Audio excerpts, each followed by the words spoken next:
Yo, I saw Superman last night with my dad and my brother, and I waited to make a review slash video of it. I actually made a video last night.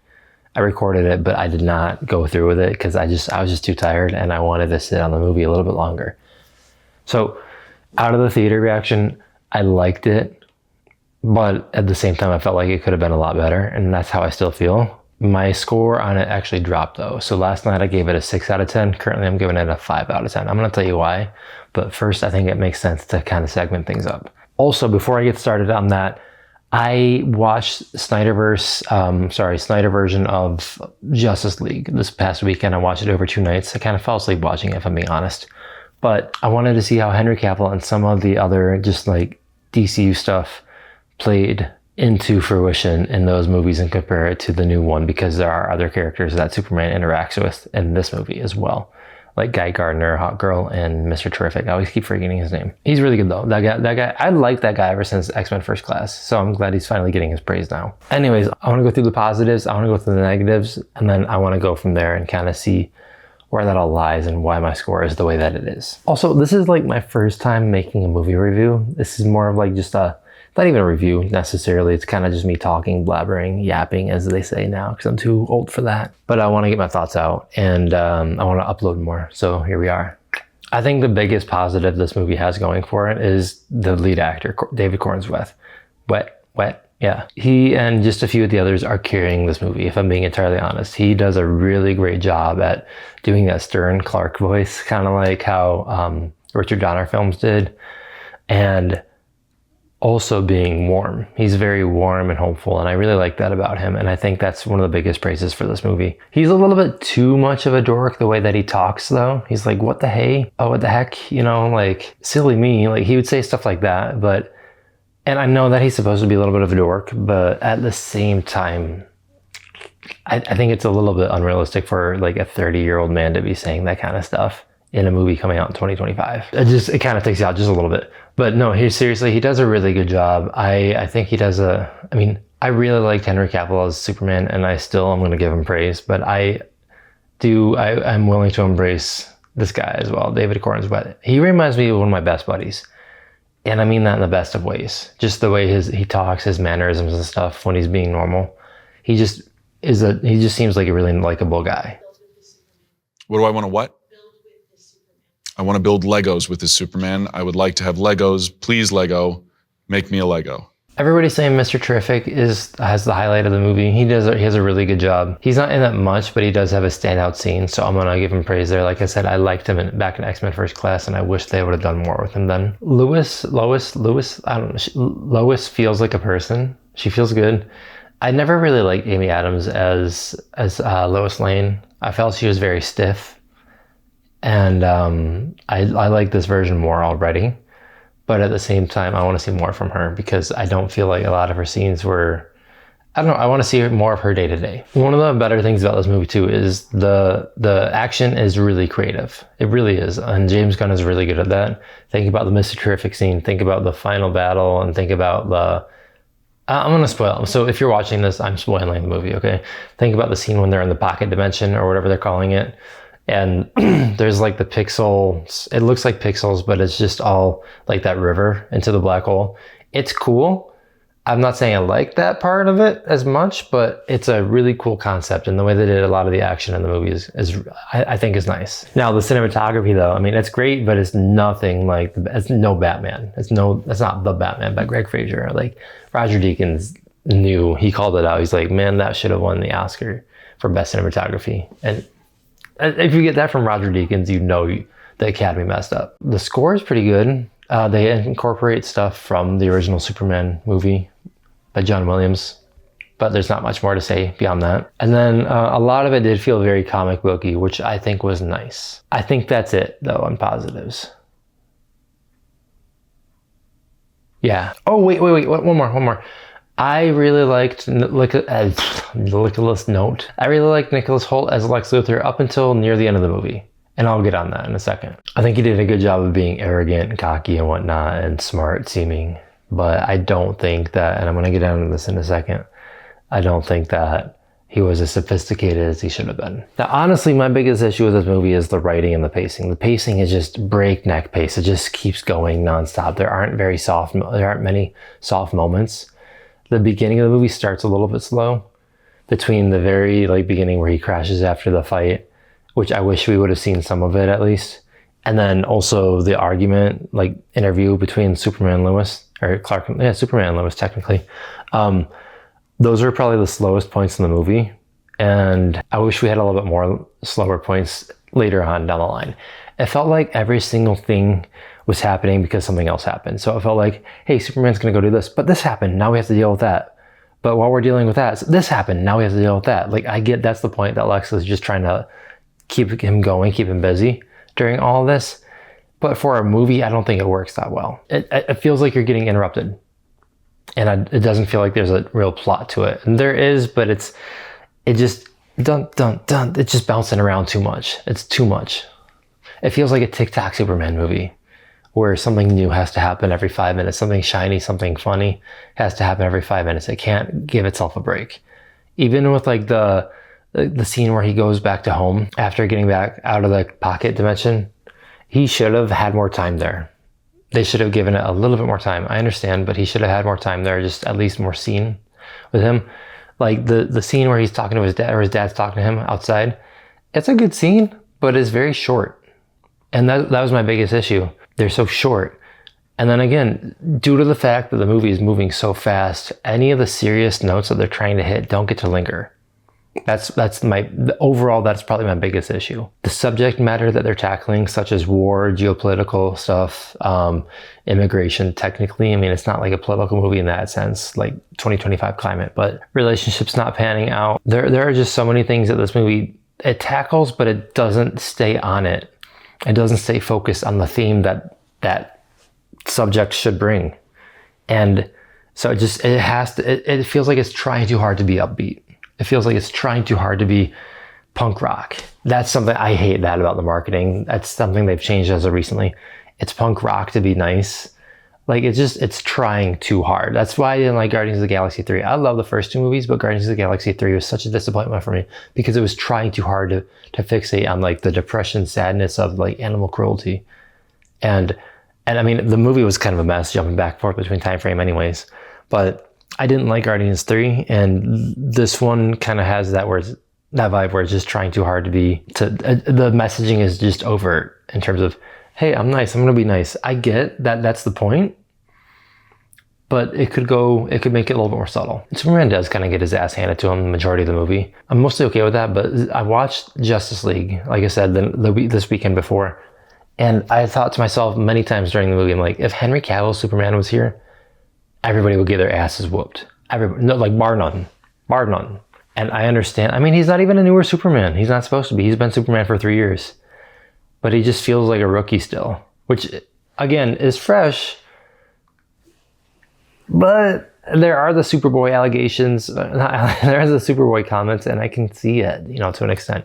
Again, I don't think it's the actor's portrayal that's messing that up. I think it's the writing. One of my biggest issues between Superman and Lois is it's not their chemistry, but it's their lack of story and history. The movie isn't focused on teaching you stuff. You're just supposed to jump into it and be, oh, this is how this is going on. Okay, great. Let's keep going. Superman and Lois, their biggest issue with me, at least for the two characters together, is that they're just making out all the time.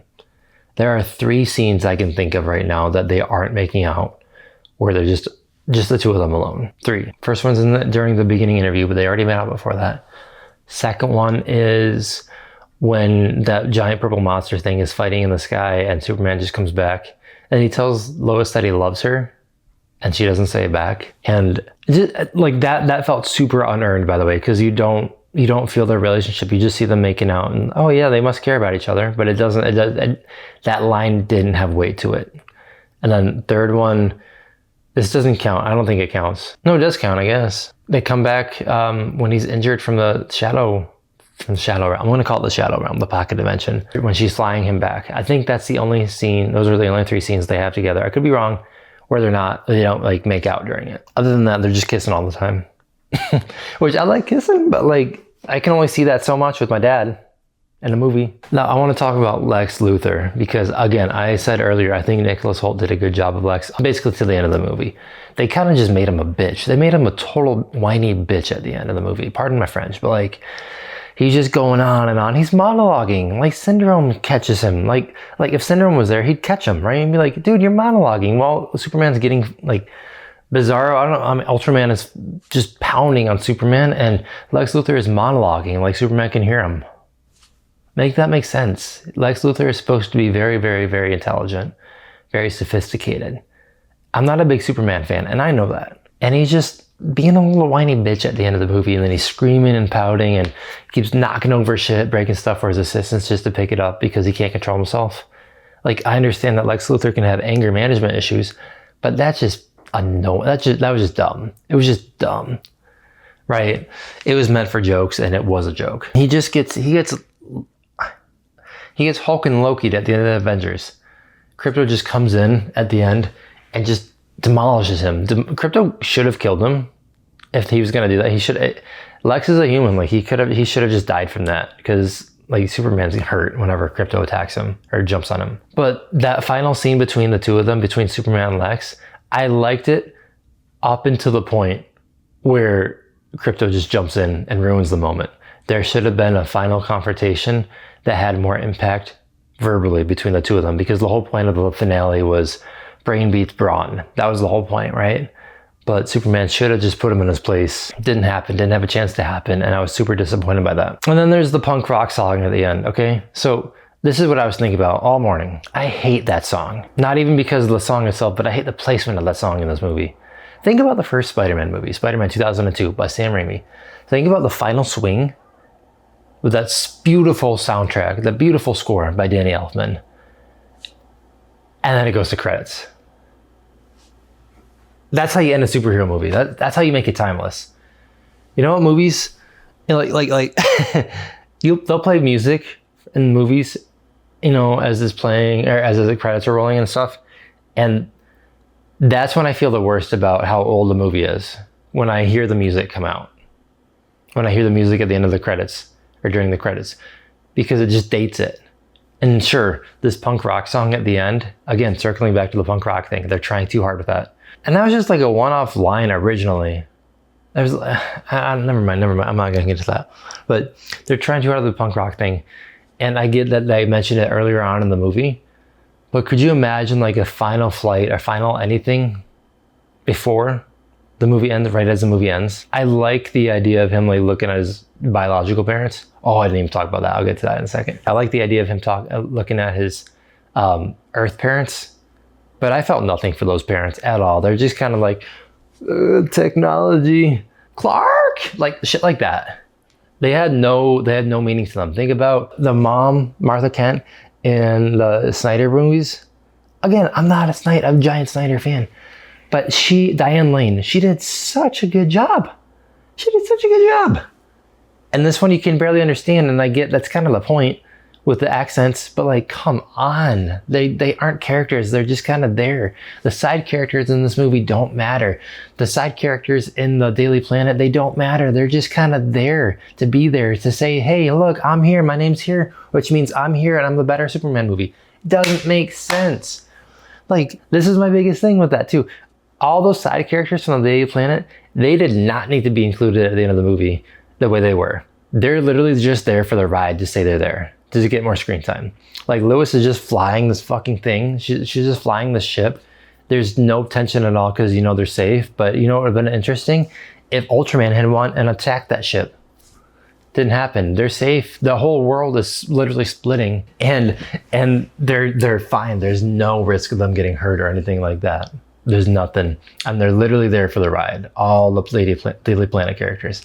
They serve no purpose outside of just showing up on screen.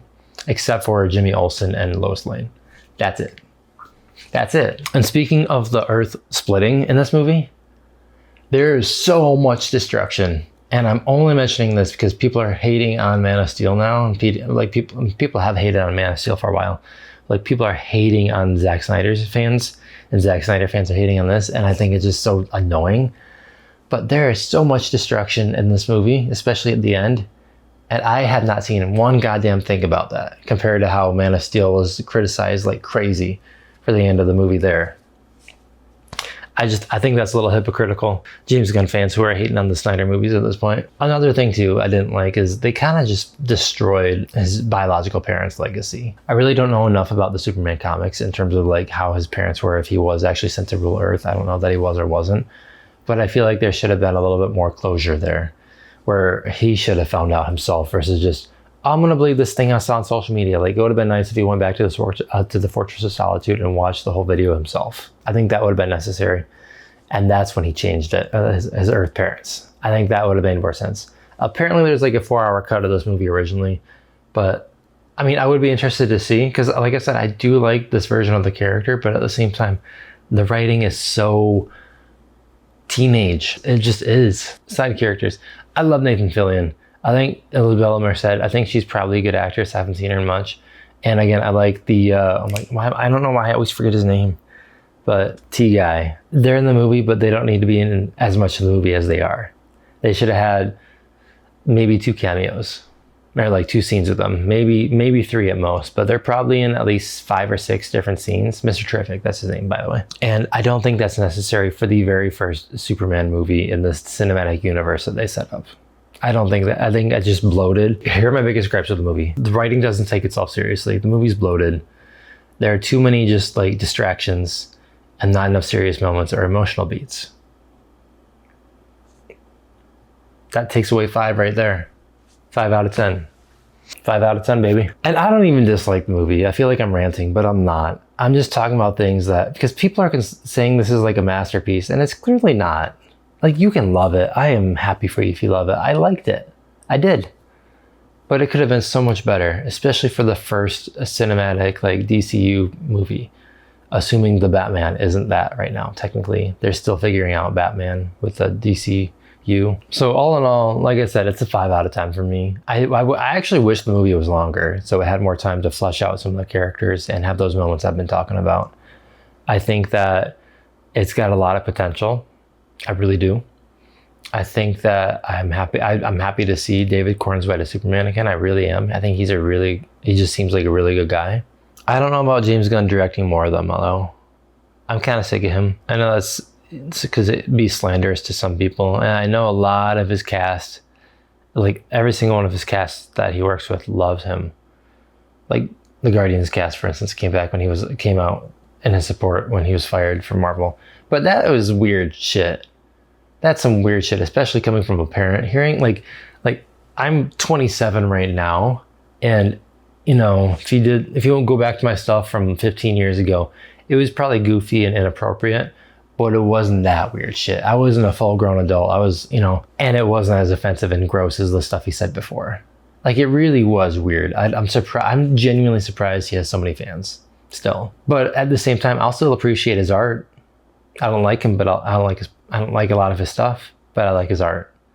So I'll go form my own opinion on it. That's the way I see it, and that's why I'm making this video.